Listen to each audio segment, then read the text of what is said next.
இன்றைக்கு 21 ஆண்டுகளுக்கு முன்னர் இதே மார்ச் மாதத்திலே நான் நம்புகிறேன் 4ஆம் தேதி அளவிலே வன்னி காடுகள் அதுகின்ற அளவிலே எங்களுடைய முன்னாள் தளபதியின் தலைவராக இருந்த கருணாமன் அவர்கள் ஒரு அறிவிப்பை செய்தார். அந்த அறிவிப்பின் பிரகாரம் உங்களுக்கு தெரியும், தமிழீழ போராட்டம் என்கிற பேர்வையிலே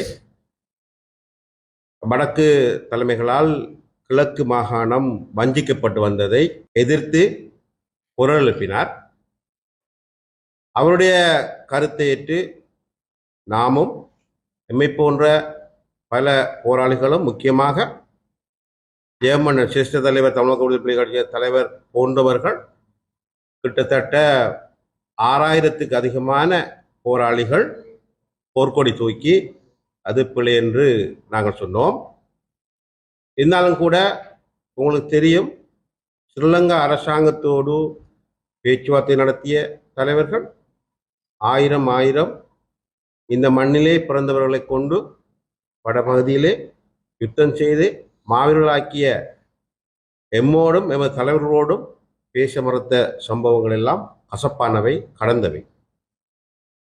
இருந்தாலும் அந்த அறிவிப்பின் பிரகாரம் நாங்கள் வெளியேறி ஒரு ஆயுத இயக்கமாக ஒன்றும் சாதிக்க முடியாது என்றதற்கு அப்பால் நாங்கள் அவற்றை ஒப்படைத்து ஒரு ஜனநாயக பாதையில் ஜனநாயக இயக்கமாக நாங்கள் ஒன்றுபட்டு செயலாற்ற முனைந்தோம். கட்சியாக நாங்கள் தமிழக விடுதலை கட்சியை உருவாக்கி பயணித்த பொழுதும் நாமும் கருணாமனும் ஒன்றாக இணைந்து பயணிக்க முடியாத துரதிருஷ்டவசமான சில சம்பவங்கள் நடந்தது. இருந்தாலும் நாங்கள் அரசியல் ரீதியாக ஒன்றுபட்டு அவரால் இந்த மக்களுக்கு செய்யக்கூடிய சேவைகளை அவர் ஆற்றியிருக்கிறார். நாமும் அப்படியே ஆற்றியிருக்கிறோம். இப்பொழுதோ இந்த மாகாணத்தினுடைய பல்லின மக்கள் வாழுகிற சூழலிலே